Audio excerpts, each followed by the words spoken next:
Good morning, herd meetings. RJ back with another video, so let's get to it.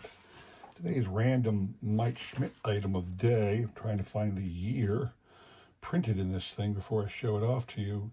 From the year 2000, a book. Mike Schmidt, Philadelphia Phillies Hall of Fame third baseman. Mike has several biographies written about him, some written by him.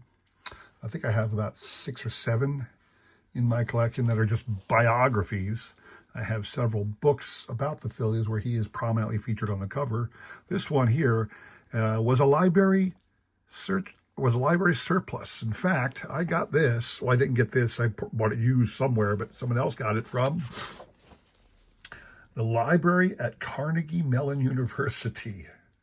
Here you go. They bought it new, I suppose, because it was stamped May 15th, 2000. 2000 was the year this book was printed. So there you go. It's even got the little sticker up front. So thank you to Carnegie Mellon University for getting rid of this book and allowing it to be found in my collection now. My random Mike Schmidt item of the day. Today's random baseball item of the day, from 1992, Cracker Jack. The Mini Donruss 1992 Ken Griffey Jr. Cracker Jack in 1991 went through a couple years where they issued mini cards this size in their product. Why? Probably, I think because Cracker Jack did it, this is when Topps Micro came out, cards that were this stamp-sized. Topps Micro came out in 1991, 2, and 3. And Donruss issued Cracker Jack cards, different types, different manufacturers, in 1991, 2, and 3 as well. This is the Ken Griffey Jr. It was released in 2 series that year, 2 series of 36 cards. I actually do have the full set along with the binder that you could get to store these in. So just a cool little card if you're a Griffey fan. This is actually an extra one, so if you're a Griffey fan and you don't have this one, let me know. I'll send it your way. Today's trivia question, a really cool one because it's baseball card related. I was looking at some interesting things to talk about, and I saw something, and I thought, well, that's interesting. So, 1991 Topps, Tim Raines, rookie card. Tim Raines came out in 1991 base Topps set in a 3-panel card with 2 other players from the Expos. But he was also featured on his own card in the first ever Topps traded set that year. I mean, it was issued as a boxed set separately. That's the only way you could get those cards is through the boxed set. They weren't issued in packs. Unlike other traded sets which were released in the final series of the cards in some years, like 74, for example, is well known as to have some traded cards in it. I think 75 might have as well. And they were simply issued in packs in the later series releases. But your Topps traded set, ever since 1981, is released as its own product. Now, again, it's begun being released in sets, packs these days, but for most of the 80s and 90s, those traded sets could only be had as a box set. Anyway, the card in the base product of Topps in 1981 shows Tim Raines on a 3-panel card, and the traded version has him on his own card. But the interesting thing is he has 2 different positions listed. So the base set has him listed at one position. The traded set has him listed as a completely different position. So my question to you is, name the 2 positions and in which release they were. All right, that's your question. What you're playing for, as always, 3 awesome Hall of Fame cards. You have 1995 Score, Ozzie Smith card, really cool looking Ozzie. 1997 Fleer Ultra, Mike Messina, snapping off a hell of a curve there. And then lastly, as always, a Hall of Fame Conlon Collection card. This one of Ed Walsh from the Chicago White Sox. He's listed as a coach here, but it has his entire career record. Big Ed Walsh. You can see here he won 195 games, but he only pitched for a brief period of time. But I mean, look at some of those stats. In 1908, he had 40 wins in 1908. Might have been the last player to reach 40 wins. That's a question for you someday. All right. Anyway, that's what you're playing for. All you need to do is send me out a guess on that question. I will include my email in the description below, along with a repeat of that question. You will have today and tomorrow to answer. We will pick a winner on Sunday. All right. Good luck to everybody on that one. So today, it is Wednesday, therefore it is my Kidz Korner release today. Again, I do Kidz Korner because I'm trying my best to do something in the hobby where I provide things for parents and kids, suggest collectibles that they might want to acquire to get them more interested in being a part of the hobby. There's a lot of great things in this hobby, and maybe the kids and the parents just don't know about it. So I'm going to throw out a couple more. Today, what I want to throw out is card games. So, for example, I went on to the tradingcarddatabase.com and I found out that the earliest card game I could uncover through the tradingcarddatabase.com that was baseball related was issued in 1884, a 24 card set issued in both blue and burgundy panels. Just had random outs, bunts, things like that, kind of like a war kind of game. Lay down your card and see how you move your man around the bases. That's really all that game was. But since that time, different manufacturers have been releasing different types of card games. And what's great about some of the more recent ones is it isn't just some random card game. It is a regular suit of playing cards with baseball players on it. So it has become a collectible. Not only that, because they're so mass produced as playing cards, these sets have no value. So they're easily had on the secondary market.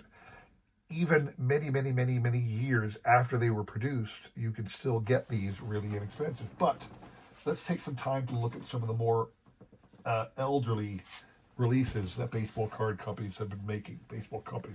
So one of the older ones that I have a reprint set of is the Fan Craze set from 1905, 1906. So it is dropping these guys down here. Let me set them aside. Just a series of faces. And you can see here it's got the person's name along with the team and the city. And then it's just like any other kind of game. You would lay them down and decide, you and your partner, what happened in the game. Now, they were released in two different back colors. The American Leagues are blue in the back. Now, I have these sorted by name, by last name. That's how I have them sorted. There's no numbering. Here is your National League, which is in red. There's the Wagner right there. There are a couple Phillies, like there's Roy Thomas, Philadelphia Philly. I would imagine Sherry McGee would be in here. Let me see if I can't find him. No, I don't see Sherry McGee. That's okay. There's John McGraw right there. I don't see Sherry McGee. That's okay. There's Kid Nichols, Charles Nichols, Kid Nichols on the Phillies at that time. So a lot of cool cards. This is my reprint set I picked up from Dave, Blue Jacket 66. Thanks to Mike, baseball collector, and his little auction. He and a friend of his had purchased a big collection from Dave, Blue Jacket 66, and I was lucky enough to win this as one of the many sets they issued. Another one I got from the basement find is from 1913. This one appears in two banners. So here's the reprint set called the 1913 The National Game. And it's similar to the Fan Craze, where it shows a player, has their name here, and it is not playing cards like we would think of it, a deck of playing cards, but it is a game where you would lay your cards out and something would happen. And again, these are the greats of the game. you're going to have a Cobb in this one. The other one was too early for a Cobb, but here you got a Cobb. I actually happen to have, it tells you how to score, tells you the rules of the game in this reprint set, so it's kind of cool. Napoleon Lajoie. I happen to have another one of these, a real one of these, but it's not really the same thing, because on the back, you can see it simply says the baseball game. So this is called the National Game Set. There's another one exactly like it on the front, but the back is different. So here's a card from this is an original one from 1913, Grover Cleveland Alexander, the Tom Barker game. Because on the back of this one, it's different. It literally says the Tom Barker baseball card game. I have no idea, no clue, how the same set, design, and, complete collation of players and cards could be released by two different manufacturers in the same year, and nobody got sued. But I'm happy to have this one in my collection. This is part of my own personal Phillies collection of Hall of Famers, trying to get unique cards of all the Phillies Hall of Famers. This is my Grover Cleveland Alexander. So those are two old school card sets, right? Now, I do have, but I didn't bring it out, I've got the 1968 base Topps game cards. I just didn't bring them out. In fact, if you give me a second, I'll go get them. But right now, in the meantime, before I do that, I wanted to show off other boxed games. So this is a more modern one. I think I bought this one recently at like Barnes & Noble. It's just a game. It's baseball card game. It has got nothing to do with star players. It's just, throw down your card and see what happened. And then you score, go around the bases. There's rules. Has a little paper field and whatever. I love these kind of stupid, worthless things if they have to do with baseball. Things like this, I adore. I have so many of these little tchotchkes in my collection because I love baseball so much. Things like this get my blood pumping. Maybe not you guys, but it gets my blood pumping. I have more recent versions of such trivia card games, just trivia card games. Two Phillies ones. This one's just Major League. This one's all about the Phillies. All right, they're not player related or anything like that.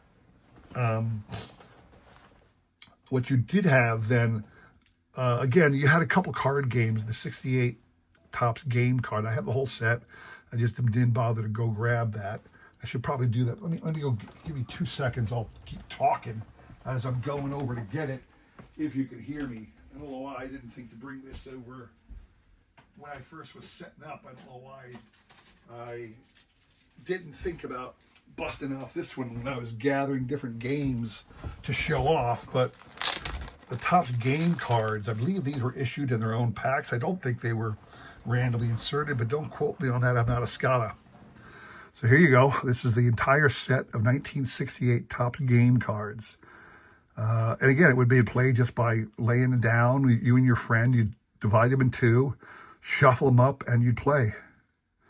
There's no names on them except for the signature, so you have to be pretty good reading the signature to know who you got. I'm not even going to bother stopping unless you see a Hall of Famer like Yaz. There's the Aaron. And again, all the big names here in there. So Hank Aaron, Killebrews right here. I think I got, maybe not. There's Clemente. Frank Robinson, Willie Mays. I mean, all the big name stars. This really is one of my only playing era Mickey Mantle cards I have in my collection. So, I'm not even sure if there was a Philly who made the set. I think Dick Allen had moved on to another team by 69. Tim McCarver with the Cardinals, Ronnie Santo. There's a Philly. Chico Gonzalez, I guess. There's Dick Allen still with the Phillies. There you go. So Phillies do have a couple people who made it into here. But again, another great set. Now this one is not, probably the reason I didn't pull this out is because this is not kid friendly, meaning it's going to cost you a good amount of money to get the whole set, even if you get it like I did, not graded. But that's just another example of a great card set that you can get. What I was thinking of, again, I'm trying to think of things that you could get if you want to get your kid interested in baseball and collecting. At the end of the 90s, or should I say at the early part of the 1990s, all the Bicycle and the U.S. Playing Card Company, two different manufacturers, started cranking out card sets, standard playing cards, but they were team specific and they showed actual players. They showed actual faces of the players. So here's my Phillies from 1994, and it had, the faces of the players, like just a normal playing card, just like a normal baseball card, but it was a playing card. Here's one of the Tigers. I have most of them issued during this time of all the different teams. And they also had a couple different highlights of styles. So these were baseball aces. I thought baseball aces, by its very name, would be all pitchers, but it wasn't. If you look on the back here, your spades were ERA leaders, your hearts were stolen base leaders, your clubs were home run leaders, and your diamonds were batting average leaders. So only one suit is related to pitchers. And then, of course, what everybody wants, this is a rookies. And a couple of these, like the aces and the rookies, came out multiple years. This one's from 1995. So in the early to mid 90s, you could get full sets of playing cards of your favorite players. Now, you also had a company come out in the 2010 era, early 2000s into the 2010s. A company called Hero Decks, and they made playing cards with caricatures of the greats of that team on it. And I happen to have two separate releases of Phillies. One came out in like 2006. Not sure if there's a trademark year on this one, but one came out in 2006. The other came out like in 2013. So Hero Decks you could get pretty much for every sport as well as baseball. But your favorite team, you could get all the legends of your favorite team in a little snippet, and they would be ranked. All right.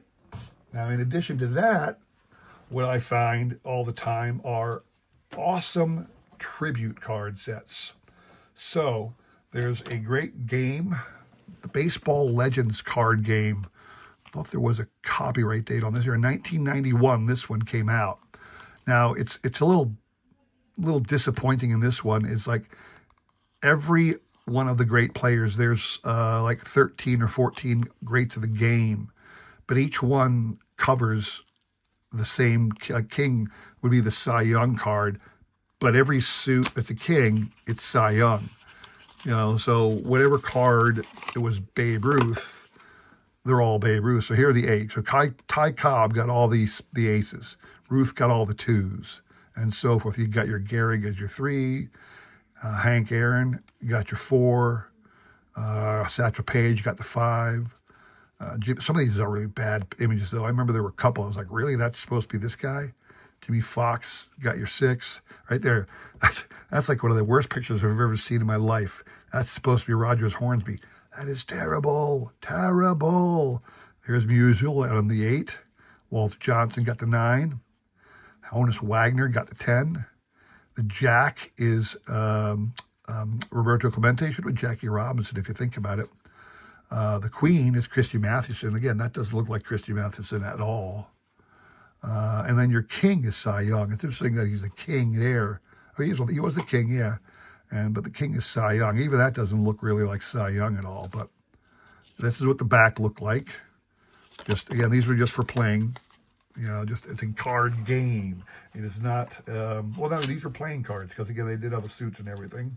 And then lastly, one that was really recent, this one just came out a couple years ago. It is Negro League cards. And again, this one's another one that's really bad because it was artistic rendering. I'm not going to break this one out. That's with the Willie Mays card that they created. So now all of these cards You know, you could have the greats of your team, the greats of your team.